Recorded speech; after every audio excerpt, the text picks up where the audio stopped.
interactions lead to hypokalemia and metabolic alkalosis, which are often incidental to the major consequence of the sodium reabsorption, which is stimulation of water reabsorption.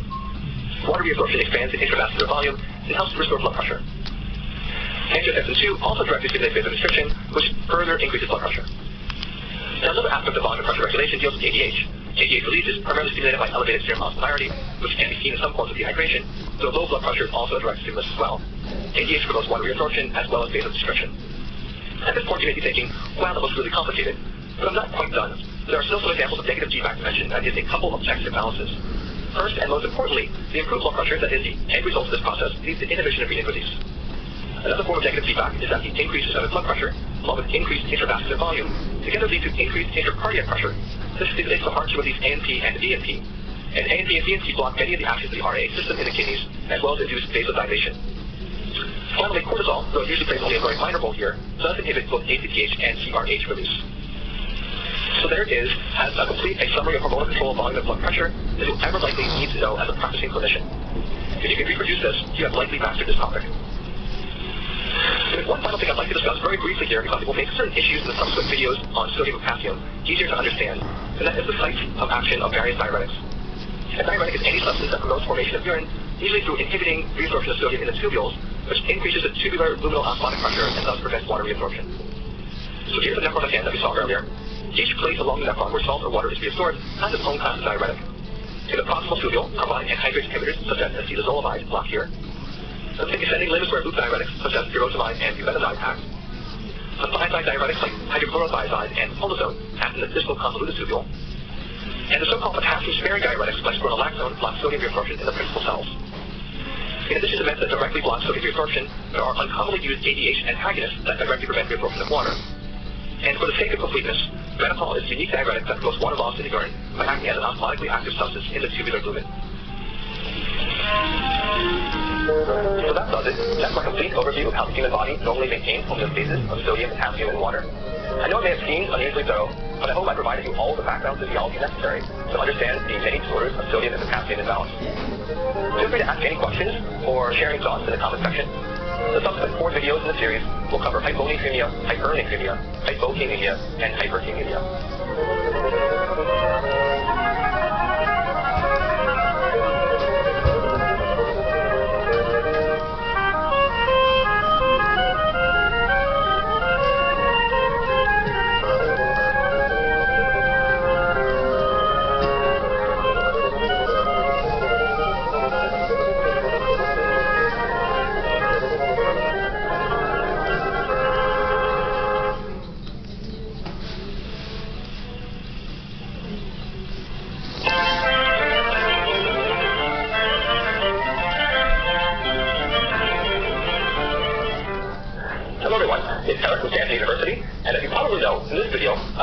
EKGs. I've had a lot of requests from viewers and from my students for a summary of my systematic approach to interpreting an EKG. That is, when I pick up an EKG to read it, where do I start? And to be honest, I estimate I've read several thousand EKGs over the last decade, and I personally no longer strictly adhere to a systematic method. However, I definitely recommend doing so when first starting out, where you're guaranteed to occasionally miss critical diagnoses. So what approach do I recommend? Well, if you're a typical medical, nursing, PA, or paramedic student who has had any prior exposure to EKGs, you've probably heard the following sequence before: rate, rhythm, axis, hypertrophy, and infarction. This specific series of words gets repeated in medical school and hospital rounds so often it feels like a mantra. Have you ever wondered where it comes from? I'm not positive of the origin of this approach, and I am sure of why it's become so ubiquitous. It's on account of this book, which is by far the most popular book in the world on EKG interpretation.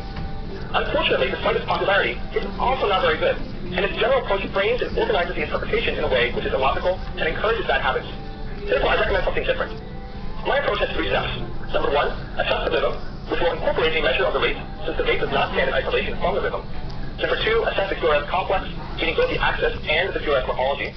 And number 3, assess the ST segment, Q waves, and QT interval, since abnormalities of these have strongly overlapping etiologies and physical appearance. This may seem superficially similar to do this approach. However, this one focuses on individual waveform abnormalities instead of diagnoses. Among multiple benefits of this are that you won't forget that changes in the waveforms can be caused by things other than hypertrophy and infarction.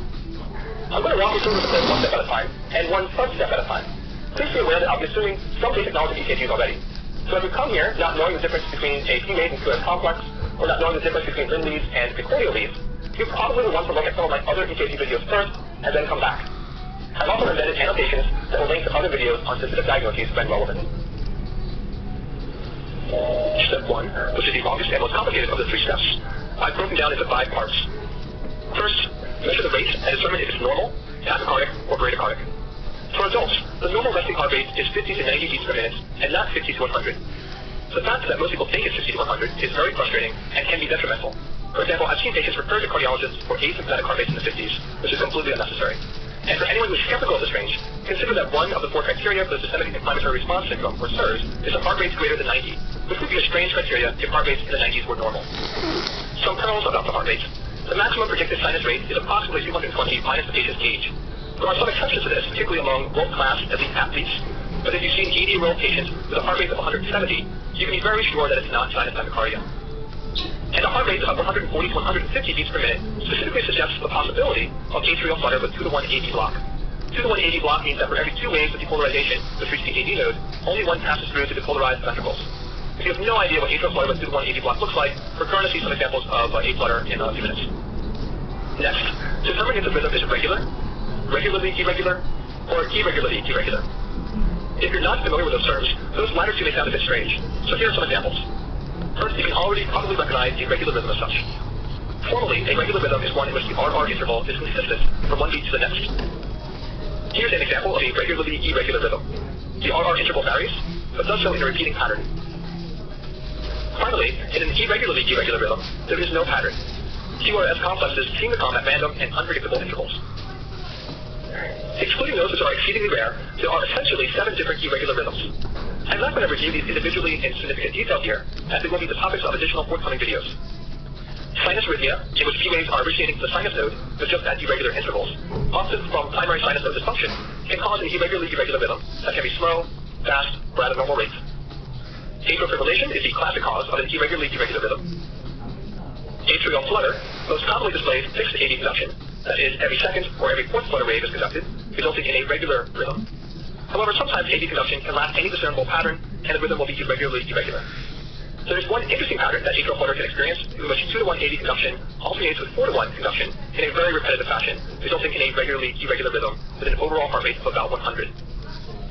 Multifocal atrial tachycardia, in which 3 or more distinctly different irritable atrial foci are all firing at seemingly random intervals, results in an irregularly irregular tachycardia. While first and third degree AV block results in regular rhythms, second degree AV block results in irregular ones.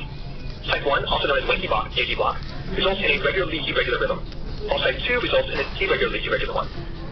Note that type 2 second degree block is not seen in tachycardias. Finally, the collection of very similar rhythms of atrial bigeminy and trigeminy, and the ventricular bigeminy and trigeminy, cause regularly irregular rhythms. Here are just 2 examples of the more unusual of the aforementioned rhythms. First, atrial flutter with alternating 2 to 1 and 4 to 1 conduction. And then ventricular bigeminy, in which every normal sinus beat is immediately followed by PDC, which then blocks the subsequent sinus beat from occurring. In the ventricular trigeminy, you have 2 sinus beats followed by PDC, then 2 sinus beats followed by PDC, but otherwise it's very similar. After rate and regularity, the next parameter to assess is whether the QRS complex is narrow or wide. A narrow complex is one in which the width is under 120 milliseconds or 3 small boxes. A wide complex is 120 milliseconds or greater. Regarding the etiologies of a wide complex, common ones include monored block, a ventricular origin of the rhythm, as in ventricular tachycardia shown here, left ventricular hypertrophy, and a pacemaker. Uncommon etiologies include class 1A and 1C antiarrhythmics, the Wolff-Parkinson White pattern, which we'll see later, and profound hyperkalemia. Evaluate the atrial activity. Specifically, look for P waves. If they're there, what is their morphology? Sinus P waves should be upright in lead 1 and down in AVR. If they do not display this polarity, it strongly suggests that the origin of the P waves is somewhere other than the sinus node. When looking at P wave morphology, also take a moment to look for evidence of atrial enlargement. If there are no P waves, look to see if there are fibrillation waves, which are typically very small amplitude, irregular undulations in the baseline. Or if there are flutter waves, typically described as sawtooth and easiest to see in the inferior leads, or occasionally in lead D1. The final part of the assessment of the rhythm is to identify the relationship between atrial and ventricular activity. For example, is the PR interval normal at between 120 and 200 milliseconds? Is it short, or is it prolonged? A PR interval that is consistently above 200 milliseconds is indicative of first-degree AV block by definition. Also look to see if the PR interval changes, and if there is a one-to-one correspondence between P waves and QRS complexes. And if there is not a one-to-one correspondence, if there is any association between the two at all. Here's an example of a changing PR interval due to type 1 second-degree AV block. You may also notice that there are more P waves in QRS complexes, since every third P wave does not get conducted. Here's an example of fixed 2-to-1 AV block, which may be either type 1 or type 2. And the last, here's an example of complete dissociation of P waves in QRS complexes as a consequence of third-degree AV block, also called complete part block. Also ask if the P waves come before or after the QRS complexes with which they are associated. Although it's uncommon to see P waves following the complexes, it can occur in a select few types of supraventricular tachycardias, such as one called orthodromic AV reentrant tachycardia, shown here. Noticing these retrograde P waves, which occur after the QRS and are inverted, will help to suggest an otherwise difficult to make diagnosis. So in summary, when assessing the rhythm, first measure the rate, then determine if the rhythm is regular, regularly irregular, or irregularly irregular. Determine if the QRS complex is narrow or wide, evaluate the atrial activity, and finally, identify the relationship between atrial and ventricular activity.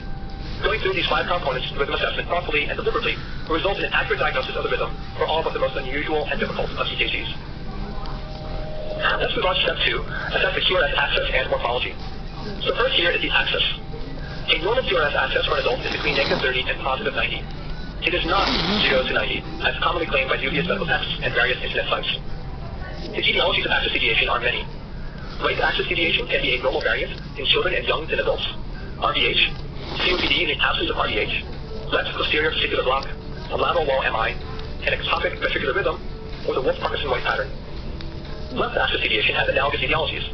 Normal variants in older obese adults, LVH, an elevated diaphragm for any reason, such as bronchitis or pregnancy, left anterior vesicular block, an inferior MI, an ectopic ventricular rhythm, and once again, WPW. Then look at the QRS morphology. When looking at the morphology, there are 5 to 6 key diagnoses to look for. First, pathologic Q waves, which are usually indicative of a prior MI. Look for evidence of ventricular hypertrophy. And if the QRS complex is wide, for a frontal branch block. Consider whether the pattern has low voltage, that is, if the amplitude of every QRS complex is unusually low. Etiologies of this usually involve some insulating material or substance coming between the heart's conduction system and the electrodes on the skin. Moving outside in, this includes excessive adipose tissue in obesity, excessive air and hyperinflation of COPD, pleural or pericardial effusions, and infiltrative diseases of the myocardium, such as amyloidosis and sarcoidosis. Finally, through a mechanism unknown to me, hypothyroidism can also cause low voltage. Although it's rare, electrical alternance is an important diagnosis to be aware of. It is characterized by alternating amplitude of the various waveforms, usually most prominent in the QRS complexes. When the entire quarterly EKG is available, one can actually see large alternating shifts in the QRS axis. This usually indicates the presence of large pericardial effusion and is caused by the heart literally shifting back and forth in this big wall of fluid, so this does not necessarily indicate pericardial tamponade. The last major morphologic abnormality of the QRS to look for is delta waves. These are an initial shallow upstroke before each QRS complex that results in a technically widened QRS complex and usually, but not always, a short PR interval. Delta waves are indicative of an accessory pathway. An accessory pathway is an abnormal tract of conductive myocardium that connects the atria to the ventricles without needing to pass through the AV node. Thus, these are also sometimes referred to as bypass tracts. On EKG, QRS widening and a short PR interval is collectively known as the Wolff-Parkinson-White pattern, and when it's associated with paroxysmal tachycardias, it's called the Wolff-Parkinson-White syndrome. On to step 3, assess the ST segments, T waves, and QT interval. The first thing to look for is ST elevation, which is generally only notable if the elevation is 1 millimeter or more in at least 2 anatomically contiguous leads. By far the most well-known etiology of ST elevation is an ST elevation MI.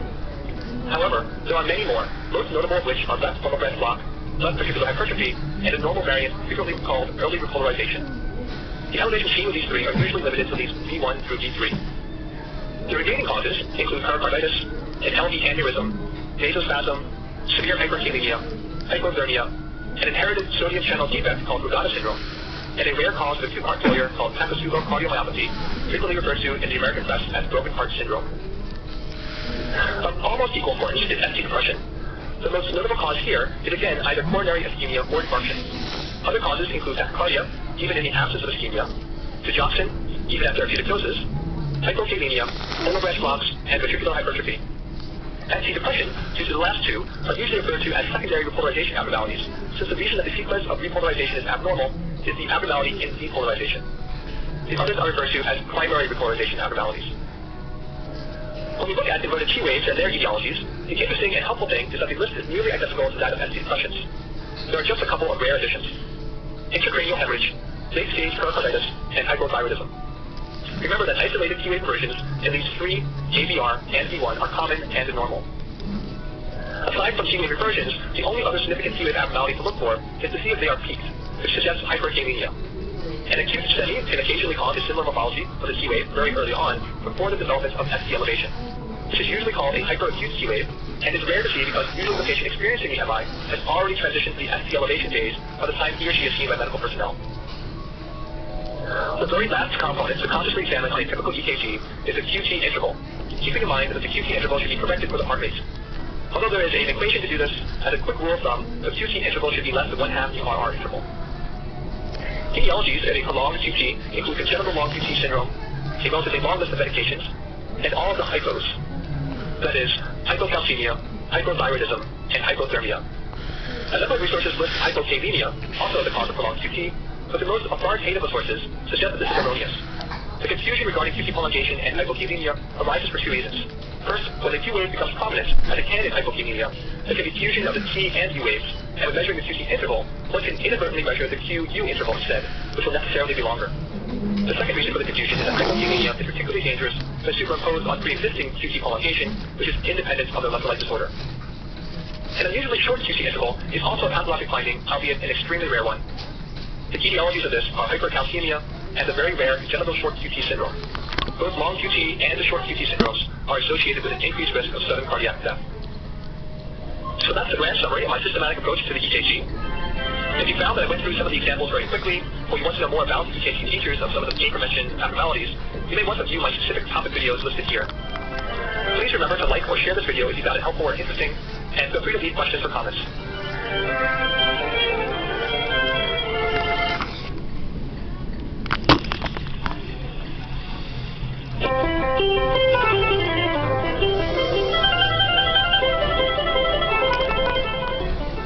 This is lesson 12 in the series on fluid mechanics in medicine and the topic of surface tension. The learning objective of this video is to understand the concept of surface tension and how pulmonary surfactants improves respiratory mechanics. Whether or not you realize this, we see examples of surface tension every day as it manifests in a wide array of common physical phenomena. One such example is how we can take a bowl, fill it with water, and float a piece of paper on top, despite the paper's density being greater than that of the liquid. Although this would seem to violate the principle of buoyancy, as discussed in lesson 2, it's something that everyone has observed at some point. Another example of surface tension is the tendency of water to form spherical drops instead of a continuous stream when flowing from a faucet at a relatively slow rate. The drops aren't perfectly spherical on Earth because of the effects of gravity and air resistance. However, water droplets in space, where these are not factors, do form perfect spheres. Here's another example. A small puddle of water on a flat horizontal surface. Although it would seem that water should collect in puddles, that's only because it conforms to our common experience, not because it makes intuitive physical sense based on most people's knowledge of physics. Suppose that all we knew about the puddle is that it is composed of countless individual molecules of H2O, and gravity is pulling each of them downwards to the lowest possible level, and if water as a liquid freely flows based on the forces that are acting on it. If this was the extent of our knowledge of water, we would logically conclude that the puddle would continue to spread out in all directions until it had reached a depth of a single water molecule. That way each individual molecule would have obtained its state of lowest mechanical potential energy. Of course this doesn't happen, but why doesn't it? It's a consequence of the intermolecular forces that were first mentioned in lesson 10 on viscosity. Although some of these forces are sometimes pulling and sometimes pushing molecules around, overall, there's a net electromagnetic attraction occurring between adjacent molecules in both liquids. This attraction pulls the liquid together until equilibrium is reached with other forces, in this case gravity. Surface tension is a measure of the contractive tendency that allows liquids to resist deformation by external force. For example, if we take this puddle and we very carefully place a paperclip on top of it, the paperclip imparts a force created by its weight on the surface of the water. This force pushes down on the surface, and this deformation of the water surface pushes apart the water molecules underneath the paperclip ever so slightly. If the sum of all of the attractive forces between the disruptive molecules is greater than the paperclip's weight, the clip will rest on the surface of the water. This is not a consequence of buoyancy, but rather of surface tension. Of course, our experience tells us that this only works for objects which are very light. In addition, surface tension is dependent upon properties of the liquid, the solid or liquid with which it interfaces, and the temperature. To understand how surface tension relates to physiology, it's important to describe something called the law of Laplace.